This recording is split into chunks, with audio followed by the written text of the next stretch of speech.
প্রিয় মাধ্যমিক পরীক্ষার্থীরা, আমরা এখন এই ভিডিওতে তোমাদের বিদ্যালয় থেকে দেওয়া টেস্ট পেপারস এর গণিতের এই 383 পাতার এই 11 দাগের 1 নম্বর জ্যামিতিক প্রশ্নটি বা সম্পাদ্যটি আমরা এখন খুবই সহজ সরলভাবে আলোচনা করে অঙ্কন করব। তো প্রিয় শিক্ষার্থীরা, আমরা প্রথমে প্রশ্নটি একটু ভালোভাবে পড়ি। প্রশ্ন এখানে আমাদের দেওয়া রয়েছে, একটি সমকোণী ত্রিভুজ অঙ্কন করো যার সমকোণ সংলগ্ন বাহুদ্বয় 4 সেমি ও 8 সেমি।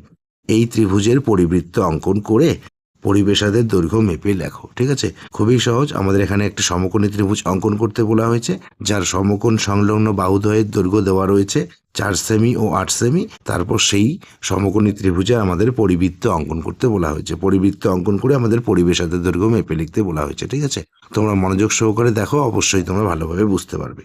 তো প্রিয় শিক্ষার্থীরা, আমরা প্রথমে প্রশ্নে দেওয়া ত্রিভুজের এই যে 4 সেমি ও 8 সেমি বাহুর পরিমাপ দুটি নেব। ঠিক আছে, দেখো আমরা স্কেল দ্বারা নেব। এই যে শূন্যের বড় দাগ, এখান থেকে হিসেব শুরু হয়। এই যে 4-এর বড় দাগ, এই 2 বিন্দু যুক্ত। এই একইভাবে আমরা 8 সেমির পরিমাপটিও নেব।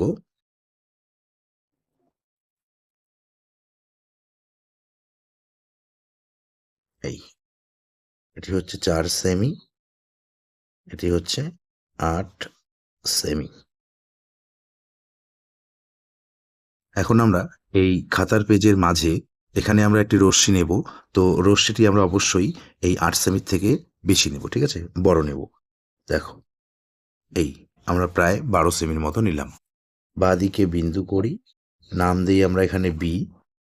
ডান দিকে রশ্মির চিহ্ন, বিন্দু করে নাম দেই এক্স। আমাদের প্রশ্নে একটি সমকোণী ত্রিভুজ অঙ্কন করতে বলা হয়েছে। তো আমরা জানি যে ত্রিভুজের একটি কোণের মান 90 ডিগ্রি তাকে সমকোণী ত্রিভুজ বলে। তো তাই আমরা এই বি বিন্দুতে এখানে পেন্সিল কম্পাস দ্বারা 90 ডিগ্রি একটি কোণ অঙ্কন করব। ঠিক আছে, তো 90 ডিগ্রি কোণটি অঙ্কন করার জন্য পেন্সিল কম্পাসে আমরা যে কোনো একটি পরিমাপ এভাবে চিকন করে নেব, যে কোনো পরিমাপ। ঠিক আছে, নিয়ে এই বি বিন্দুতে বসাবো। বসিয়ে প্রথমে একটি বড় করে বৃত্তচাপ কেটে নেব। এরপর এই পরিমাপটি এই যে এখানে বিন্দু উৎপন্ন হয়েছে এখানে বসাবো। বসিয়ে এই বৃত্তচাপের উপর আরেকটি বৃত্তচাপ। এরপর এই পরিমাপটি এই যে এখানে বিন্দু উৎপন্ন হয়েছে এখানে বসাবো। বসিয়ে এখানে আরেকটি বড় করে বৃত্তচাপ কেটে নেব। এরপর এই পরিমাপটি এই যে এখানে বিন্দু উৎপন্ন হয়েছে এখানে বসাবো। বসিয়ে এই বৃত্তচাপের উপর আরেকটি বৃত্তচাপ কেটে নেব। ঠিক আছে, আমরা এখানে সবগুলি বৃত্তচাপ কিন্তু একটি মাত্র পরিমাপ দ্বারাই কাটলাম। এখন আমরা এদিকে পি বিন্দু আর এই বিন্দু যুক্ত করে একটি লম্ব বা রশ্মি অঙ্কন করব। সমকোণী ত্রিভুজটির লম্বটি আমরা অঙ্কন করব। আমরা এদিকে 4 সেমির থেকে বড় করে লম্বটি নেব বা রশ্মিটি নেব। ঠিক আছে, এদিকে রশ্মির চিহ্ন দেই, বিন্দু করে নাম দেই ওয়াই। এখন আমরা পেন্সিল কম্পাস দ্বারা প্রথমে এই 4 সেমির পরিমাপটি নেব। ঠিক আছে, দেখো এই যে এভাবে নেব, নিয়ে বি বিন্দুতে বসিয়ে ওয়াই রশ্মির দিকে একটি বৃত্তচাপ কেটে নেব, এই যে এভাবে। এরপর পেন্সিল কম্পাস দ্বারা আমরা 8 সেমির পরিমাপটি নেব, নিয়ে এই যে এভাবে নিয়ে এই বি বিন্দুতে বসিয়ে আমরা এই ডান দিকে একটি বৃত্তচাপ কেটে নেব।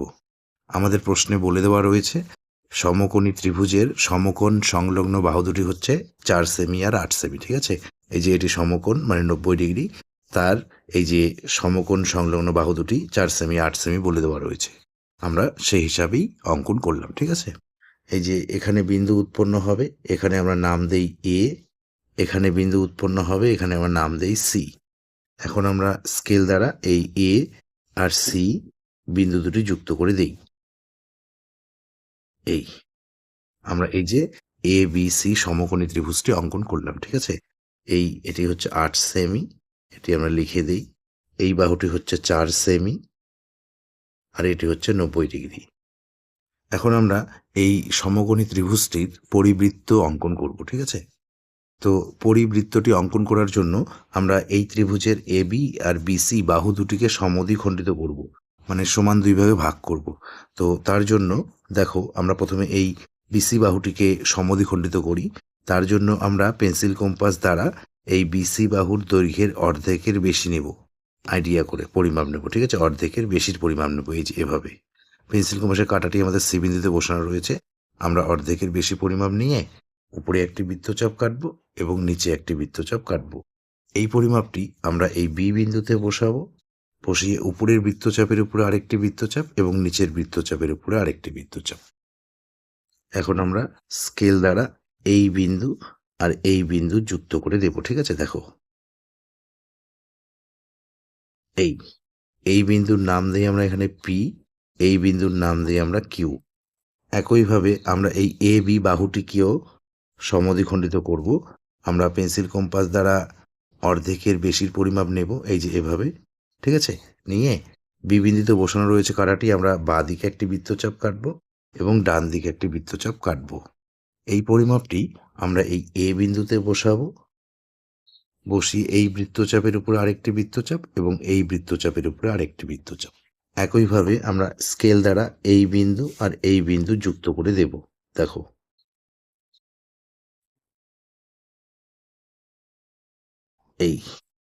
এখানে বিন্দু উৎপন্ন হয়েছে, নাম দিই আমরা আর, আর এখানে নাম দিই আমরা এস।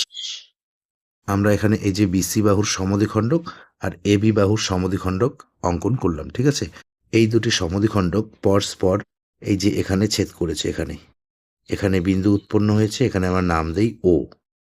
এখন আমরা স্কেল দ্বারা এই ও আর এই বি বিন্দু যুক্ত করে দেব। ঠিক আছে, দেখো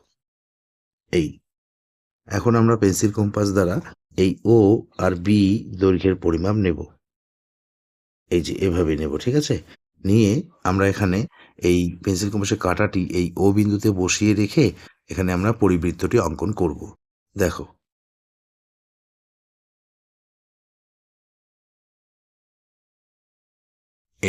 তো প্রিয় শিক্ষার্থীরা, আমরা পেন্সিল কম্পাস দ্বারা এই ও আর বি দৈর্ঘ্যের পরিমাপ নিয়ে পেন্সিল কম্পাসের কাঁটাটি এই ও বিন্দুতে বসিয়ে এখানে আমরা পরিবৃত্তটি অঙ্কন করেছি। ঠিক আছে, এখন আমরা এই চিত্রটির নিচে বা সম্পাদ্যটির নিচে একটি লাইন ভালোভাবে সাজিয়ে লিখব। তোমরাও পরীক্ষার খাতায় ভালোভাবে লিখবে। সুতরাং এ বি সি সমকোণী ত্রিভুজের পরিবৃত্ত অঙ্কন করা হলো, যার পরিবেশার্ধ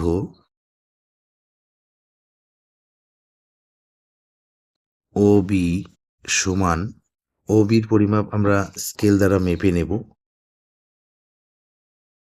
4.5 সেমি। 4.5 সেমি প্রায়।